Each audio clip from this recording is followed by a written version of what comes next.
சைவத்தையும் வைஷ்ணவத்தையும் கேவலமாக பேசியவுடன் இன்று பொன்முடியை நீதிமன்றத்தில் கூப்பிட்டு நிற்க வைத்து நாக்க புடுங்குற மாதிரி கேட்டிருக்காரு வேல்முருகன். நீ என்ன பெரிய மன்னரான்னு கேட்டிருக்காரு. இப்போ மன்னர்கள் தான் நினப்பு எங்களுக்கு. இந்த குரூப்புக்கள்லாம் எல்லாம் படிக்காத வயலுங்க, ஒன்றுமே தெரியாது. படிச்சிருந்தாலும் இங்கே வந்தால் முட்டாளாயிடுவான். திமுகவுக்கு வந்தால் படித்தவன் முட்டாளாயிடுவான். அப்போ 60 நாள் வரை குற்றப்பத்திரிகை தாக்கல் செய்யலைன்னா 61வது நாள் 3 பேர்த்தையும் ஜாமீனில் விட்டுருவாங்க. எத்தனை அப்பாவுக்கு சொல்கிறேன், அங்கே தான் கேர்ஃபுல்லாக இருக்கணும். போலீஸ்கிட்ட நேராக போய் சார்ஜ் ஷீட்டை போட சொல்லுங்கள், குற்றப்பத்திரிகையை தாக்கல் செய்ய சொல்லுங்கள். இதில் ஒன்றும் பெரிய இது இல்லை. அந்த பெண்ணு பேசின ஆடியோலாம் க்ளீனாக இருக்குது. நீங்களும் உங்கள் அப்பா அம்மா ஆட்சியில் இருக்கும்போது 1,80,000 இலங்கை தமிழர்களை கொண்டிருக்கீங்களே. அப்போ நீங்கள் கொலைகார கூட்டமாச்சே. உங்கள் வழியை பின்பற்ற முடியுமா? உங்கள் வழியோட கோஜை வழியோட பரவாயில்லையே. அவன் ஒரு ஆளை தான் கொண்டான். 1.5 லட்சம் தமிழ் மக்களை பாவம் அப்பாவி மக்களை கொண்டது நீங்களும் உங்கள் அப்பா அம்மா.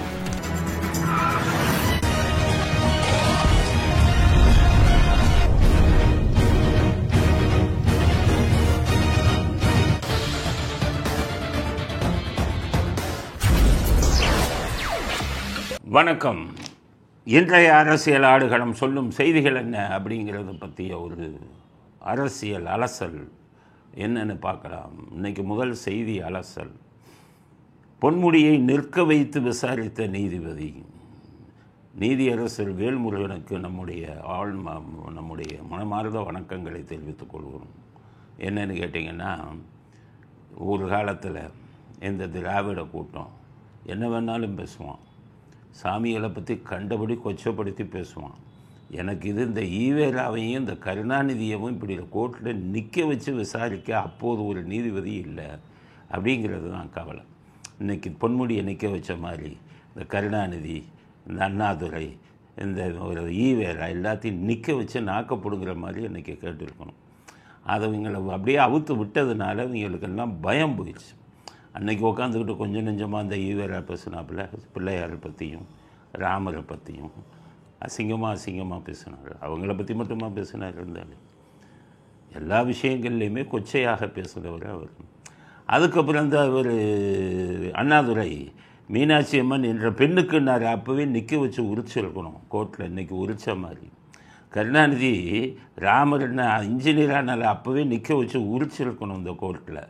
அன்னைக்கு நீதிமன்றங்களுக்கு அந்த அளவுக்கு அதிகாரம் இல்லை. எல்லாம் வாயை மூடிக்கிட்டு இருந்தாங்க. இன்றைக்கி இன்னைக்கு காலம் காலத்தின் சக்கரம் திரும்பி இருக்கு. இப்போ அதே நீதிமன்றம் சைவத்தையும் வைஷ்ணவத்தையும் கேவலமாக பேசியவுடன் இன்று பொன்முடியை நீதிமன்றத்தில் கூப்பிட்டு நிற்க வைத்து நாக்க புடுங்குற மாதிரி கேட்டிருக்காரு வேல்முருகன். நீ என்ன பெரிய மன்னரான்னு கேட்டிருக்காரு. இப்போ மன்னர்கள் தான் நினப்பு எங்களுக்கு. இந்த குரூப்புக்கள்லாம் எல்லாம் படிக்காத வயலுங்க, ஒன்றுமே தெரியாது. படிச்சிருந்தாலும் இங்கே வந்தால் முட்டாளாயிடுவான். திமுகவுக்கு வந்தால் படித்தவன் முட்டாளாயிடுவான். இல்லைன்னா அடிப்படையில் ஸ்டாலின் மாதிரி படிக்காத ஆளுங்களாக இருப்பான். கருணாநிதி மாதிரி ஒன்றும் தெரியாத ஆளுகளாக இருப்பாங்க. இப்போ கருணாநிதிக்கு பாருங்கள், இந்த மக்கு யூனிவர்சிட்டின்னு எவ்வளோ சொன்னேன்.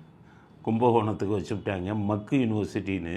இந்த மக்குன்னு வச்சாங்க, முத்தமிழ் அறிஞர் கலைஞர் கருணாநிதி யூனிவர்சிட்டி. நான் அப்போவே சொன்னேன், யூனிவர்சிட்டிக்கு போய் மக்கு யூனிவர்சிட்டின்னு வச்சாங்க. அந்தாலும் மக்கு, இவங்க இங்கே வச்சுருந்த பேரும் மக்கு. அந்தாலும் படிக்காதாலும் 4ஆம் கிளாஸ் 5ஆம் கிளாஸு இதுவும் இது வைக்காதீங்கன்னு எவ்வளோ சொன்னேன். இப்போ அந்த கும்பகோணத்தை சேர்ந்த மாணவர்கள்லாம் கோரிக்கை ஒன்று கொடுத்துருக்காங்க, எங்கள் யூனிவர்சிட்டிக்கு பேரை மாற்றுங்க அப்படின்னு சொல்லி. மாற்றி ராமானுஜர் பேரை வைங்க அப்படின்னு கொடுத்துருக்காங்க. ராமானுஜராச்சு கணித மேதை, அவர் இதாக போட்டிருக்கலாம். இந்த படிக்காத ஆளுங்களை கொண்டு போய் படித்தவன் படிக்கிற யூனிவர்சிட்டிக்கு போய் படித்தா எவ்வளோ கேவலம் இல்லையா? அதுக்காகத்தான் கவர்னர் அனுமதி கொடுக்காமல் மசோதாவை நிலுவையில் வச்சுக்கிட்டு இருக்கார். என்னடா இந்த ஆளு பேர்லையாடா போய் வைக்கிறான் அவன் யூனிவர்சிட்டின்னு அவருக்கே பொறுக்கலை. அவருக்கும் கருணாநிதி பற்றி யாரோ சொல்லியிருப்பாங்கன்னு நினைக்கிறேன். அதோட ஏன்னா அவர் கேட்டிருக்கார், என்னப்பா அப்படின்னு. அவர் கருணாநிதியோடைய பழைய ஹிஸ்ட்ரி என்னன்னு கேட்டிருக்காரு. அவங்க ஈவேராலேருந்து சொல்லிட்டாங்க, சார் ஈவேரா அம்மாவோட உடலுறவு வச்சாலும் தப்பு இல்லைன்னு சொன்னவர். இவர் கருணாநிதி அப்பா பொண்ணோட உறவு வச்சாலே தப்பு இல்லைன்னு புத்தகமே எழுதியிருக்காரு சார். ஒரு புத்தகத்திலே எழுதியிருக்காரு கருணாநிதி.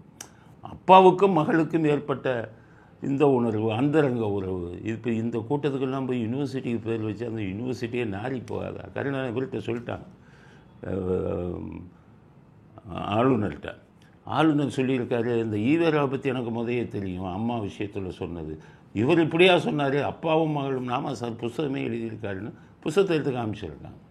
அதோடு அவர் இது பண்ணிட்டு மசோதாவுக்கு அனுமதி கொடுக்கல.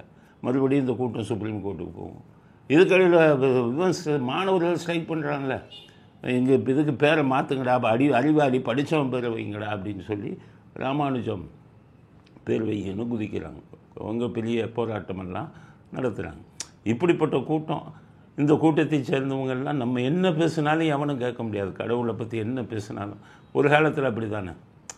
அதனால் பேசிட்டார் பொன்முடி, சைவத்தை பற்றியும் அசிங்கத்தை அசைவத்தை இது வைணவத்தை பற்றியும். இப்போ போசி மந்திரி பதவி போச்சு. ஸ்டாலின் இதுக்காக தூக்கலை, ஸ்டாலின் பங்கு வரலன்னு தான் தூக்கியிருக்காரு. ஆனால் சைவ வைஷ்ணவத்தை பேசணுன்னா மந்திரி பதவி போச்சு. அவங்க பொன்முடி ஒய்ஃப் ஏன் அப்போவே சொன்னியா, சாமியை பற்றி ஏன் பேசினேன், சாமி குத்தத்துக்கு ஆளாயிட்ட, உன் மந்திரி பதவியை போச்சு, இந்த பூஜை பண்ணணும்யான்னு அவங்கள கூப்பிட்டு கேட்டிருக்காங்க.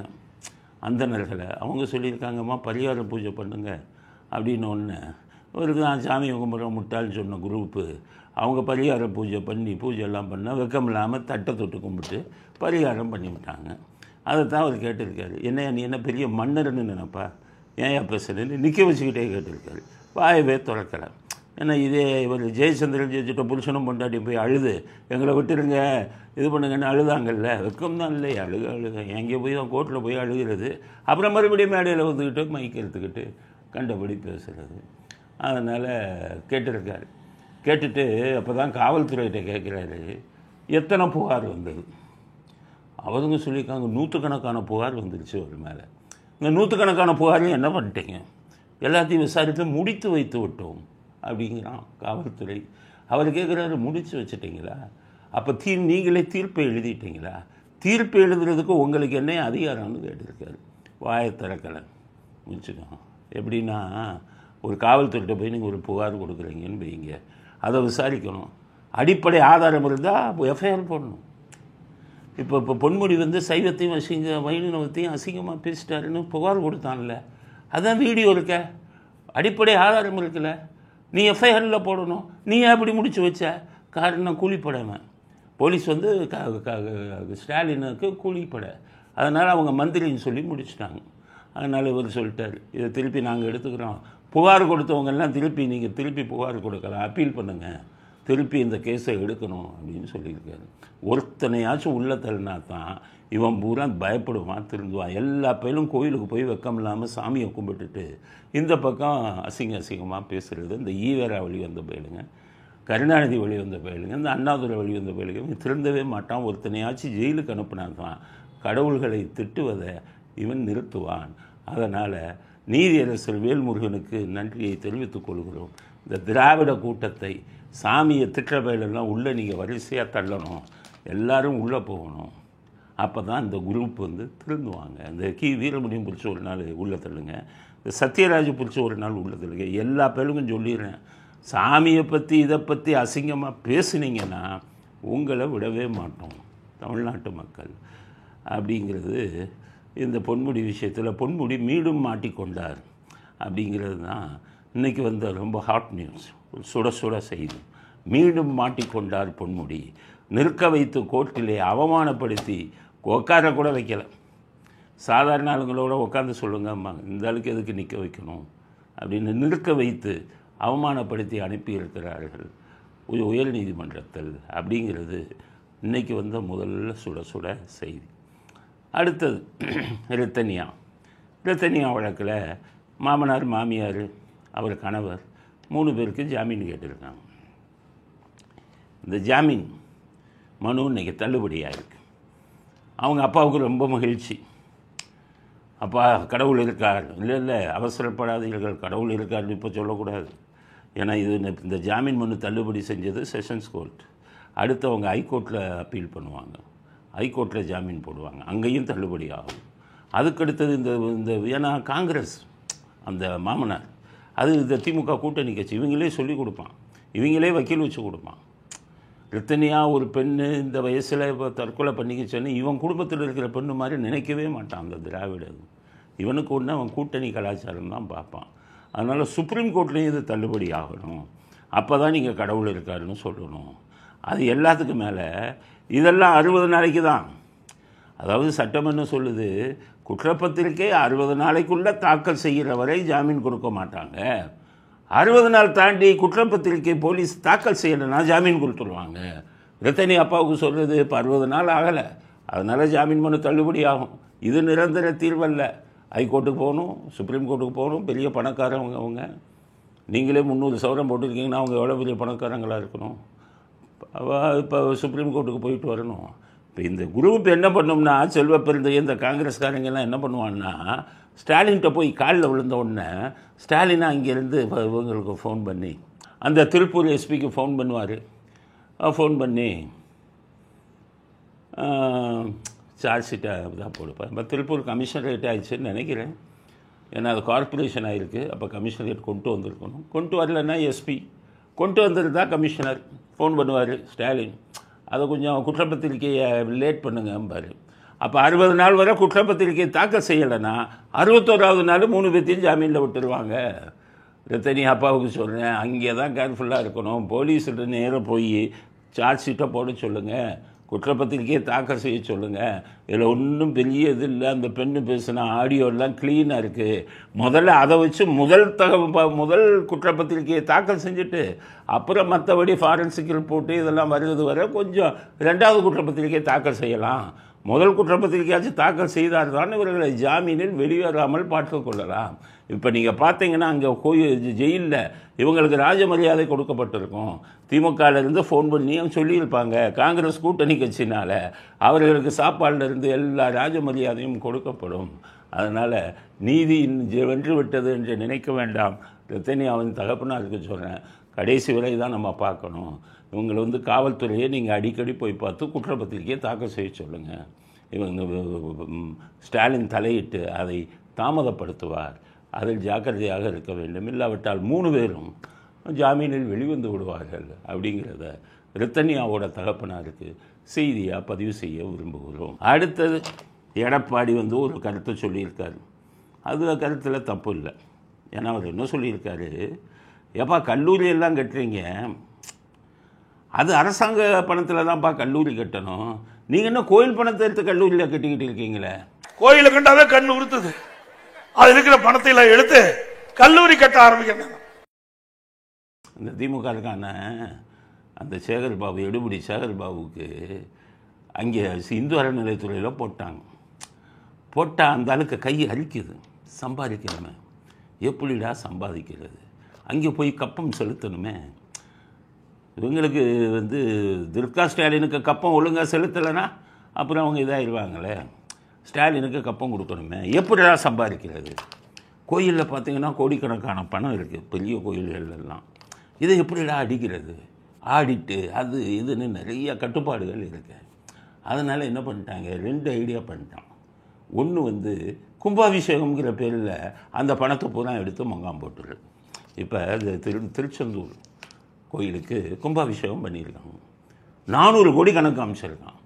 இந்த 400 கோடியில் என்ன 400 கோடி? அந்த கும்பாபிஷேகம் நடத்துறதுக்கு கான்ட்ராக்டருக்கு இருப்பான். அவங்களுக்கெல்லாம் இது உனக்கு 40% இவனுக்கு. இப்போ 400 கோடியில் 160 கோடி சேகர்பாபு அடிச்சிருப்பாங்க. 40% அந்த வேலைகள் கொடுத்தது, கான்ட்ராக்ட் இது பண்ணது, பொருள் வாங்கினது, நெய் வாங்கினது, இது வாங்கினது அத்தனையிலையும் அவங்களுக்கு கமிஷன். விலை அதிகம் போட்டுக்க. நீங்கள் பார்த்தீங்கன்னா நெய் இங்கே வெளியில் 1000 ரூபாய்க்கு விற்கிதுன்னு வைங்க, நீங்கள் அங்கே போய் பார்த்தீங்கன்னா 2000 ரூபாம்பான். கணக்கு எழுதியிருப்பான். கேட்டால் அது ஸ்பெஷல் நெய்யுமா. 40% இவங்க பூரா 40%ஆல் தான் நாடு குட்டிச்சு வராது. இப்போ ஏவாவல் கட்டின பாலம் பூரா திறக்கிறதுக்கு முன்னாடியே ஏன் இடிக்குது? 40% கணக்கு காமிச்சது. 100 கோடி பாலம், 40 கோடி இவங்களுக்கு உருப்படுமா? அதே தான். இப்போ அவங்க கும்பாபிஷேகம் நடத்துகிறதெல்லாம் நாட்டு மக்கள் புரிஞ்சுக்கங்க, பக்தியில் இல்லை. அவன் பூரா சாமியை செருப்பால் அடித்த குரூப்பு.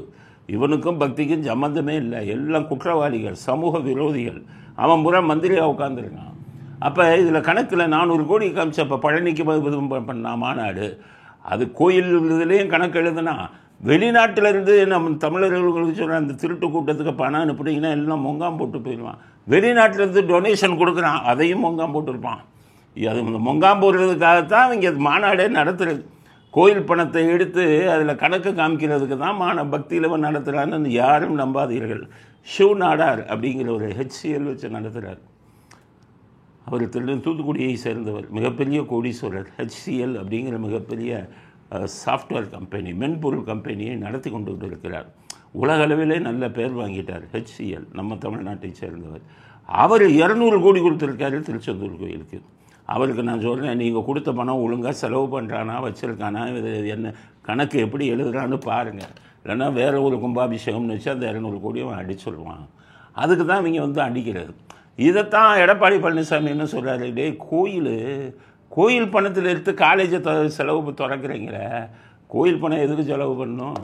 ஒரு கால பூஜை கூட நடக்காத ஆயிரக்கணக்கான கோயில்கள் தமிழ்நாட்டில் இருக்குது. அந்த ஒரு கால எல்லா கோயில்கள்லேயும் கோயில் பணத்தை எடுத்து எல்லா கோயில்லையும் ஒரு கால பூஜை நடத்தணும் அப்படிங்கிறதுக்கு பணத்தை அங்கே கொடு. கோயில் பணத்தை கோயிலுக்கு செலவு பண்ணு, காலேஜுக்கு செலவு பண்ணாத. உன்னுடைய கும்பாபிஷேகங்களில் நீங்கள் இருக்கிறவங்களே செலவு பண்ணாதீங்க, 40% அடிச்சுடுவீங்க. அந்த ஒரு கால பூஜை இல்லாத கோயிலில் போடு, எல்லா கோயிலில் அன்னதானம் போடு. அந்த ஊரில் சேர்ந்தவன் 50 பேர் சாப்பிடுவான். அதன் மூலம் வறுமையை தடுக்கலாம். கோயில் பணத்தை அதுக்கு தான் செலவு பண்ணும். இப்போ இது வேறு மந்திரி இருந்தால், சாமியை கும்பிடும் பக்தர் ஒருத்தர் மந்திரியாக இருந்தால் நம்ம கவலைப்பட வேண்டியதே இல்லை. ஏன்னா அவன் என்ன பண்ணுவான், எப்பா சுபசொத்து குலநாசம், கோயில் பணத்தை எடுக்கக்கூடாதுன்னு மனசாட்சி இருக்கும். இவன் பூரா சாமியை செருப்பால் அடித்த பேருக்கு இவனுக்கு மனசாட்சி இருக்குமா? இவன் பூரா கொள்ளையடிப்பான். அதனால தான் இவன் இருக்கிறவரை கும்பாபிஷேகம் வேணாம், ஏன்னா கொள்ளையடிப்பான்னு. அதைத்தான் எடப்பாடி சொல்கிறார், ஏன்டா காலேஜ் போய் கோயில் பணத்திலேருந்து காலேஜ் கட்டுறீங்க அப்படின்னு சொன்னார். உடனே ஸ்டாலின் வேலையை பாருங்கள். கடவுள் மன்னிப்பாரா ஸ்டாலினை? இன்னைக்கு அவர் தொகுதி கொளத்தூரில் கபாலீஸ்வரர் கல்லூரின்னு இருக்குது, அது கோயில் பணத்தில் கட்டின கல்லூரின்னு நினைக்கிறேன். அந்த பசங்கள் எல்லாம் மாணவர்களை தூண்டி விட்டு எடப்பாடி மன்னிப்பு கேட்கணும். அது எப்படி சொல்லலாம்? எடப்பாடி கண்டிக்கிறோம் கண்டிக்கிறோம் அறநிலைத்துறையின் மூலம் கல்வி தருவதை தடுக்கின்ற பழனிசாமியை கண்டிக்கிறோம். கோயில் பணத்தில் கல்லூரி கட்டக்கூடாது. இதில் என்ன தப்பு? அரசாங்கத்துக்கு தான் பணம் வரி வாங்கி பணம் வருது, ஜிஎஸ்டியில் பயங்கரமான பணம் வருது. அந்த பணத்தில் கட்டேன். கருணாநிதி சமாதி கட்டுறல மக்கள் பணத்தில், கருணாநிதிக்கு 80 அடி சிலை கட்டுறைய மக்கள் பணத்தில், கருணாநிதி பேரில் வந்துக்கிட்டு சிறப்பு அரங்கம், அந்த கலையரங்கம் அப்படின்னு எல்லாம் கட்டுறைய மக்கள் பணத்தில். அதுக்கு பதிலாக நீ அந்த இதை கட்டுறதுக்கு பதிலாக அதே மக்கள் வரி பணத்தில் கல்லூரியை கட்டு. உங்கள் அப்பாவுக்கு சமாதி கட்டுறதுக்கு பதிலாக கல்லூரி கட்டு. அதுதானே கரெக்டு. அதைத்தான் இப்போ எடப்பாடின்னு சொல்கிறார். கோயில் பணத்திலே அப்பா கடை, இது என்ன பெரிய இதுவா? ஆட்களை தூண்டிவிட்டு, மாணவர்களை தூண்டிவிட்டு, எடப்பாடிக்கு எதிராக கோஷம் போட வச்சு, அதுவும் அவர் தொகுதியிலேயே இவ்வளவு கேவலமான வேலையை ஸ்டாலின் செய்து கொண்டிருக்கிறார். இதுக்கு சன் டிவி இதை தூக்குறான். ஜெயலலிதா ஆட்சியில் என் கோயிலுக்கு வந்து இது கோயில் பணத்தில் கட்டளையான்னு அது ஒரு கல்லூரி பேரை போட்டு சன் டிவியில் போட்டுக்கிட்டு இருக்கான். அவன் குடும்பமே ஃப்ராடு குடும்பம். அதனால் அவங்க வந்துக்கிட்டு கோயில் பணத்தை அடிக்கிறதுக்கு எவன் இடையூறாக இருக்கானோ அவனெல்லாம் இந்த மாதிரி பேசி இது பண்ணணும் அப்படின்னு சொல்லி எடப்பாடியை வந்து இது போராட்டம் நடத்திட்டேன். போராட்டத்தில் ஒரு இதுவும் கிழிக்க முடியாது ஸ்டாலின் சொல்லிட்டேன். இது தெய்வ விஷயம். தெய்வத்துக்காக குரல் கொடுப்பது எல்லோருடைய உரிமை. அந்த உரிமையுடன் தான் அவர் குரல் கொடுத்திருக்கிறார். இந்த விஷயத்தில் அவர் குரல் கொடுத்ததில் தப்பு இல்லை. காரணம், திருடங்கையில் சாவி மாட்டியிருக்கு. திருடங்கையில் சாவி மாட்டினா நீ கொள்ளையடிப்பேன். அதனால தான் எதிர்க்கட்சிகள் எல்லாம் உங்களை எதிர்க்கிறார்கள். அப்படிங்கிறதுல இந்த விஷயத்தில் எடப்பாடி சொல்வதில் தவறில்லை அப்படிங்கிறது தான் எங்களுடைய கருத்து. அடுத்தது எடுபடி சேகர்பாபு அவர்கள், அது ஸ்டாலினுக்கு மட்டும் எடுபடியாக இருந்தால் பத்தாது, உதயநிதி ஸ்டாலினுக்கு மட்டும் எடுபடியாக இருந்தால் பத்தாது, நம்ம இவங்க துர்கா ஸ்டாலினுக்கு மட்டும் நம்ம எடுபடியாக இருந்தால் பத்தாது, கனிமொழிக்கே எடுபடியாக இருக்கும். இப்போ செல்வத்து பிறந்தகைக்கு எடுபடியாக இருப்போம்னு சொல்லி அன்றைக்கி செல்வ பிறந்தகை வந்தாராம் கோயிலுக்கு. அவர் என்ன கோயிலுக்குள்ளே விடமாட்டேன்னாப்பா சொன்னாங்க? பட்டியலினத்தவர் கோயிலுக்குள்ளே விட மாட்டாங்கன்னு நீங்கள் சொன்னால் கோயிலுக்குள்ளே விட மாட்டேன்னா சொன்னாங்க. கோபுர பூஜை வச்சுருக்காங்க. இவர் லாடு லேட்டாக வர்றாரு.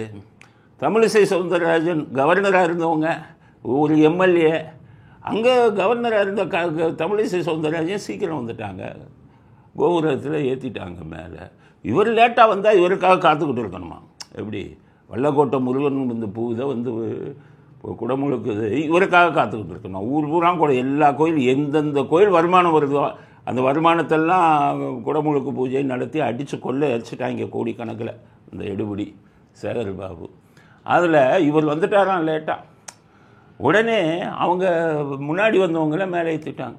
அப்படியும் இவரையும் வந்து பக்கத்தில் வச்சு தான் பண்ணியிருக்காங்க. ஆனால் ஒரு லாடு இல்லை. நான் இருக்கும்போது எப்படிடா பூஜையை ஆரம்பிச்சிங்க அப்படின்னு கோச்சிக்கிட்டு போயிட்டார். கோச்சிக்கிட்டு போய் என்ன சொன்னார், எனக்கு வந்து நான் க்யூவில் நின்னேன். அவங்க அறநிலையத்துறை அதிகாரிகள் சொல்கிறாங்க, க்யூவில் நிற்கலை, ஒன்றும் நிற்கலை, லேட்டாக வந்தார். முன்னாடி வந்தவங்கள போக்குவரத்தில் இதில் ஏற்றிட்டோம். அவங்க முன்னாள் கவர்னர், இவர் லேட்டாக வந்தார், இவரையும் பக்கத்தில் வச்சு தான் பூஜை பண்ணோம். ஏன்னா அது இவங்கெல்லாம் என்னென்னா அந்த அரசியல்வாதி வானத்திலிருந்து குதிச்சான். அவ்வளோ வெறும் கிரிமினல்ஸு, ஜெயிலுக்கு போயிட்டு வந்தவன், கொலை கேஸில் சம்மந்தப்பட்டவன், ஊழல் பண்ணி கோடிக்கணக்கில் மக்கள் பணத்தை கொள்ளையடித்தவன். ஆனால் நினைப்பு என்னன்னு கேட்டிங்கன்னா, இவர்கள் வானத்திலிருந்து குதித்தவர்கள். இவன் போனால் இங்கே சிறப்பு பூஜை பண்ணோம். ஒரு வேளையும் கோயிலுக்குள்ளே விடாதீங்க. நாசிகள் எவனையுமே கோயிலுக்குள்ளே விடாதீங்க. அது பக்தர்களுக்கான ஒரு இடம். இவங்களுக்கெல்லாம் சிறப்பு பூஜை வச்சு மாலை போடுறதே கேவலம். கோயிலுக்கு கோயிலோட புனிதமே கெட்டு போயிடும். இவங்க உள்ளே போனாலே அசுத்த ஆத்மா, அது தப்பு பண்ண ஆத்மா, பாவ ஆத்மா. அந்த ஆத்மா உள்ளே போனாலே கோயிலுக்குள்ளே இருக்கிற இந்த பவர் இருக்குது பாருங்கள், வைப்ரேஷன்னு சொல்லுவாங்க. கோயிலுக்குள்ளே போகும்போது கோயிலுக்குள்ளே ஒரு சக்தி இருக்கும். அந்த சக்தியோட இதுவே கெட்டு போயிடும் இவங்கெல்லாம் உள்ளே வந்தால். உங்களுக்கு வந்து பெரிய மாலை போடுறது, இது போன்றது, இதில் பெருசாக கோச்சிக்கிட்டார். உடனே எடுபடி சேகர் பாபு அவர் வீட்டுக்கு போகிறார், மன்னிப்பு கேட்க போய் என்ன சொல்கிறாரு, தப்பாக தெரியாமல் நடந்துருச்சு, சம்மந்தப்பட்ட அதிகாரிகள் மேலே ஒரு இது எடுப்பாராம் நடவடிக்கை. சேகர் பாபு, போலீஸில் நீ மாட்டி எவ்வளோ உதவாங்கியிருக்கீங்க நீங்கள். உங்கள் கதை எனக்கு பழைய கதை பூரா நிறைய இருக்குது. முதல்ல நீங்கள் மதுசூதனுக்கு எப்படி எடுபடியாக இருந்தீங்க, ஜெயலலிதாவுக்கு எப்படி எடுபடியாக இருக்கீங்க, இப்போ இன்றைக்கி ஸ்டாலின் குடும்பத்துக்கு எப்படி இருக்கீங்க, இப்போ இவருக்கு செல்வ பெருந்தகைக்கு எடுபடியாக இருந்தால் அவர் வீட்டுக்கெல்லாம் போக வேண்டிய அவசியம் என்ன? ஒரு சாதாரண உங்கள் கூட்டணி கட்சி எம்எல்ஏ, அவர் என்னமோ கோயிலுக்குள்ளே அவருக்கு இதில் ஒரு லேட்டாக வருவார், லாடு மாதிரி அவங்க பூஜையை காக்க வச்சுக்கணும் இருப்பாங்களா? அதுக்கு போய் மன்னிப்பு கேட்கணுமா? அதுக்கு போய் அறநிலையத்துறை அதிகாரிகள் மேலே நடவடிக்கை எடுப்பீங்களா? எடுத்து பாருங்களேன். அறநிலையத்துறை அதிகாரிகள் சொல்கிறேன், இந்த செல்வ பெருந்தகை விஷயத்தில் எடுபடி சேகர்பாபு ஏதாவது ஒரு நடவடிக்கை உங்கள் மேல் எடுத்தால் நீங்கள் பப்ளிக்கு தெரியப்படுத்துங்கள். நாங்கள் இருக்கிறோம் உங்களுக்கு ஆதரவு கரம் நீட்ட. இந்த நாஸ்திக கூட்டத்திடமிருந்து உங்களை காப்பாற்ற நாங்கள் முயற்சி செய்கிறோம். அதனால் சேகர்பாபுக்கு சொல்ல, நாசம் பண்ணாதீங்க இந்த கோயில்களை. யாரையோ வீட்டில் போய் பார்த்து மன்னிப்பு தனியாக போய் கேளுங்க. அறநிலையத்துறை அமைச்சர் வெக்கமாக கிடையாது? அறநிலையத்துறை அமைச்சர்னு கோயில்கள் சார்பில் போய் மன்னிப்பு கேட்குறீங்களே. அதனால் சேகர்பாபுக்கு கடுமையான கண்டனத்தை தெரிவித்துக் கொள்கிறோம். அடுத்தது, மாறன் சகோதரர்களுக்கு பஞ்சாயத்து பண்ணுறாராம் யார்? ஸ்டாலின். மாறன் சகோதரர்கள் பிரச்சனை வந்து ரொம்ப விஷயம் தெரிஞ்சவங்க தான் பஞ்சாயத்து பண்ண முடியும். அது ஸ்டாலினுக்கு கேட்குறேன், பஞ்சாயத்து பண்ண போகிற ஆளுக்கு கொஞ்சமாச்சும் விஷயம் தெரியும். பப்ளிக் லிமிடெட் கம்பெனி என்னென்னு தெரியுமா உங்களுக்கு ஸ்டாலின்? ப்ரைவேட் லிமிடெட் கம்பெனினா என்னென்னு தெரியுமா? சன் டிவி வந்து ஒரு public limited company. Public limited கம்பெனினா என்னென்னு தெரியாது, நீங்கள் ஜீரோ. ஷேர்னா என்னென்னு தெரியுமா? ஷேர் ட்ரான்ஸ்ஃபர்னா என்னென்னு தெரியுமா? ஷேர் கேபிட்டல்னா என்னென்னு தெரியுமா? டிவிடெண்ட்னா என்னென்னு தெரியுமா? ஆனுவல் ஜெனரல் மீட்டிங்னா என்னென்னு தெரியுமா? ஒரு கம்பெனியை பற்றி எதுவுமே தெரியாத ஜீரோ நீங்கள். அதனால தான் நீங்களும் உங்கள் அப்பாவும் 100 கோடிக்கு சன் டிவி ஷேர்களை கலாநிதி மாறனுக்கு கொடுத்து ஏமாந்தீங்க. அப்போவே உங்கள் அப்பாட்ட போய் அப்பா நம்மளை ஏமாற்றிட்டாருன்னு சொன்னீங்க. உங்களுக்கு எதுவும் தெரியாது, நீங்கள் போய் பஞ்சாயத்து பண்ணலாமா? அதில் கலாநிதி மாறன் ரொம்ப அழகாக மூளையை உபயோகித்து அந்த ஷேர்களெல்லாம் எப்படி மாற்றணும்னு ஆடிட்டரை வச்சு இவர் பேரில் 75% பங்குகளை எடுத்துகிட்டு சன் டிவியையும் அந்த சன் குரூப்பையும் தன்னுக்கு உரிமையாளராக ஆக்கிட்டார். இது ஒன்றும் பண்ண முடியாது, எந்த கோர்ட்டுக்கு போனாலும் ஒன்றும் பண்ண முடியாது. அதனால் இதில் போய் நீங்கள் என்ன பஞ்சாயத்து பண்ணி உங்களுக்கு என்ன தெரியும் பஞ்சாயத்து பண்ணுறதுக்கு? அங்கே கர்நாடகாவில் துணை முதலமைச்சர் சிவகுமார் மேகதூது அணையை கட்ட போகிறான்ட்டார்.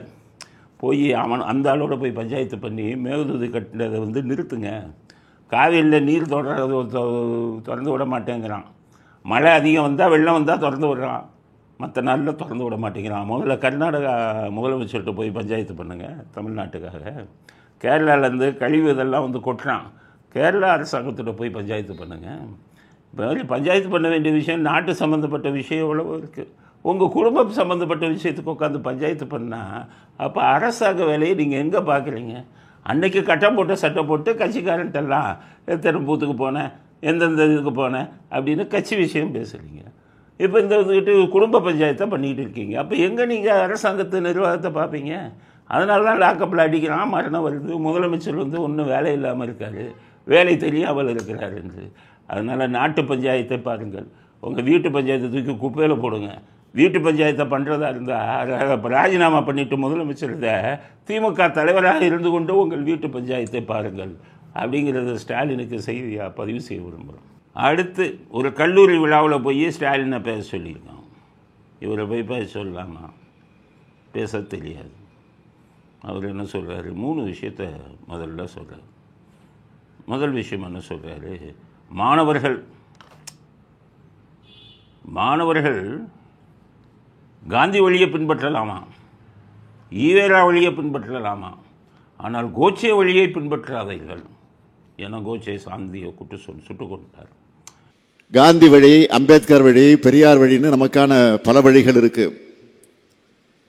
மாணவர்களாக நீங்கள் ஒருபோதும் கோட்சே கூட்டத்துடைய வழியில போயிடக்கூடாது.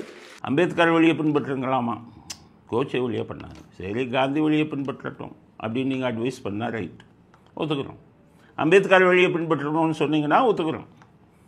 2 பேரும் தேசியவாதிகள், தேசத்தை நேசித்தவங்க. அது என்ன பெரியார் வழியைங்கிறீங்களே? அது என்ன மாணவர்களுக்கு போய் பெரியார் வழியை பின்பற்ற சொல்கிறீங்களா?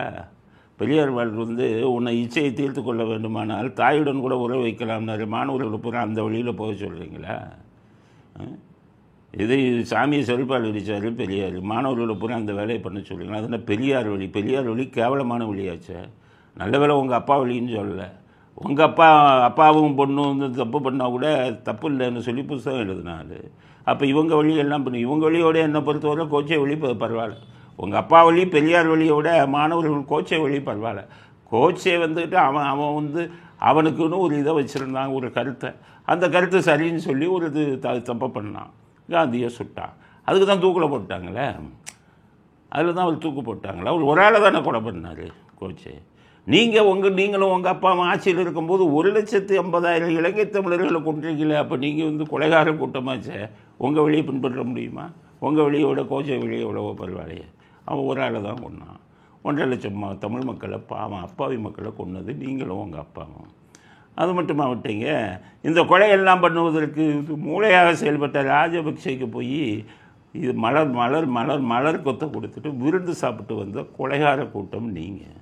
அதனால் அந்த கல்லூரி மாணவர்களுக்கு சொல்கிறேன், தயவுசெய்து ஈவேரா இதை ஃபாலோ பண்ணாதீங்க, இந்த கருணாநிதி இதை ஃபாலோ பண்ணாதீங்க, திமுகவுடைய இதை ஃபாலோ பண்ணாதீங்க. இது கொலைகார கூட்டம். அதில் என்ன அட்வைஸ் பண்ணுறாரு? KN அந்த காலேஜில் படித்தவரான், MRK பன்னீர்செல்வம் அந்த காலேஜில் படித்தவர்.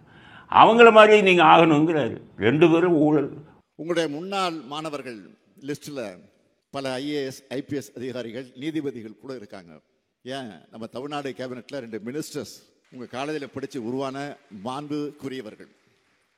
ஒருவர் மாண்புமிகு KN நேரு, மற்றொருவர் மாண்புமிகு MRK பன்னீர்செல்வம். உங்கள் சீனியர்ஸ் எங்கள் கேபினெட்டில் சீனியர்ஸ். நாளைக்கு உங்களிலிருந்து சிலர் கூட இந்த லிஸ்ட்டில் வரணும். ஊழல்லாம் ஊழல், உலகமாக ஊழல். KN நேரு அடித்து வச்ச கொள்ளைக்கு இதே கிடைக்காது. கருணாநிதியை வந்து என்னையா திருச்சியை விலைக்கு வாங்க போறியான்னு கேட்டால் அவர் மாதிரி அந்த கல்லூரி மாணவர்கள் வர சொல்கிறீங்களா?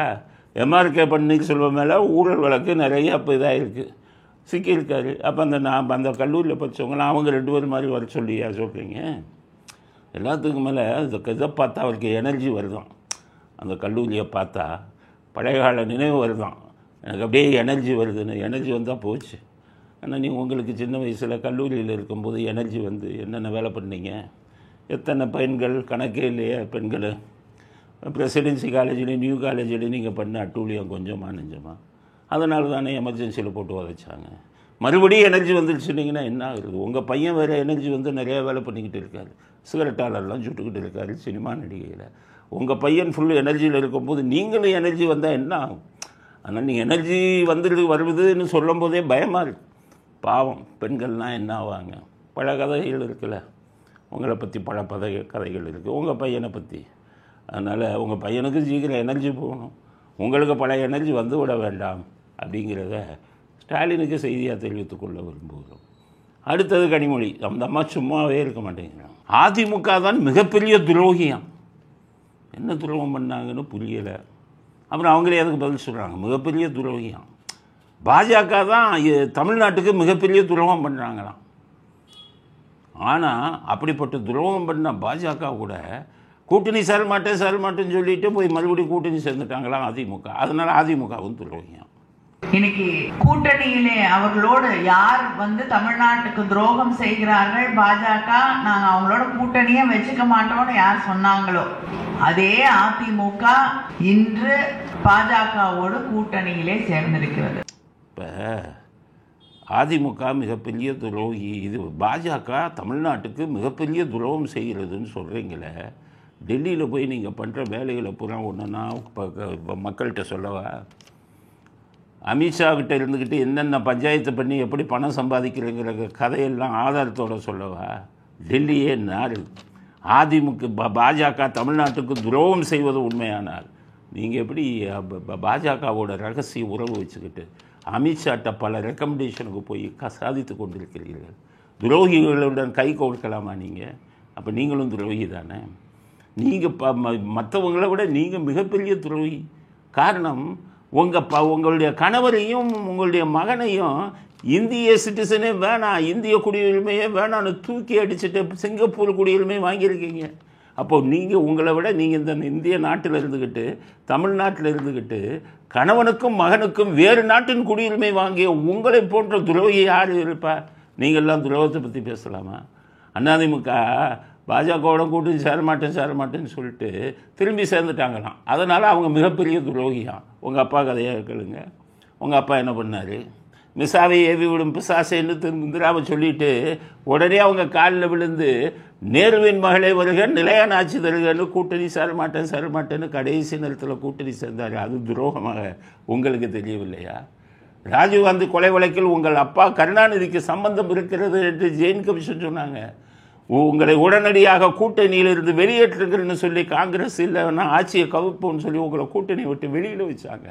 வெக்கம் இல்லாமல் அதே காங்கிரஸோடைய போய் திரும்ப நீங்கள் கூட்டணி சேர்ந்தீங்களே, அப்போ நீங்கள் துரோகி இல்லையா? அதனால் கனிமொழிக்கு சொன்னேன், டெய்லி நீங்கள் பேசுனீங்கன்னா எடப்பாடி பதில் சொல்ல மாட்டார். தெரியாது, பாஜகக்காரவங்க யாருக்கும் தெரியாது உங்களை பற்றி. அண்ணாமலையிலேருந்து நயினார் நாகேந்திரது யாருக்கும் தெரியாது. ஆனால் எங்களுக்கு தெரியும் உங்கள் கதை. பேசுனீங்கன்னா தினமும் உங்களுக்கு நாங்கள் பதிலடி கொடுப்போம். இதில் வைகோ வர பேசிய வைகோ வர பாஜகவுடன் கூட்டணி மித்ததன் மூலம் அதிமுக மிகப்பெரிய துரோகம் அமைஞ்சிட்டு துரோகம் செய்து விட்டதான். என்ன வைகோ 1998 மறந்து போச்சா? 1998 தமிழ்நாட்டில் பாஜகவுடன் முதலில் கூட்டணி வைத்தது யார்? அதிமுகவோட நீங்களும் பாட்டாளி மக்கள் கட்சி சேர்ந்து தான் கூட்டணி வச்சிங்க. ஞாபகம் இருக்கா? நீங்கள் மட்டும் 1998 பாஜகவோட கூட்டணி செய்தது துரோகம் இல்லையா? அதிமுக செய்தது மட்டும் எல்லாம் யோகியங்க மாதிரி பேசுகிறீங்களே. எல்லாமே நீங்கள் துரோகம் பண்ணவங்க தானே. இன்றைக்கி நல்ல ஒரு மாதிரி பேசிட்டு சும்மா பாஜகவோட கூட்டணி என்ன துரோகம்? ஒரு அரசியல் கட்சி இன்னொரு அரசியல் கட்சி கூட்டணி செய்கிறான். ஏன் இப்படி பேசுகிறீங்கிறது தான். எல்லா பேரும் முட்டாள்களாக பேசுனீங்கன்னா உங்களுக்கு எப்படித்தான் பதில் சொல்வது என்பதை அடுத்த கருத்தாக பதிவு செய்ய விரும்புகிறோம். இத்துடன் இன்றைய அரசியல் ஆடுகளம் நிறைவு பெறுகிறது. மீண்டும் நாளை புதிய செய்திகளுடன் உங்களை சந்திக்கிறோம். நன்றி, வணக்கம், ஜெயந்த்.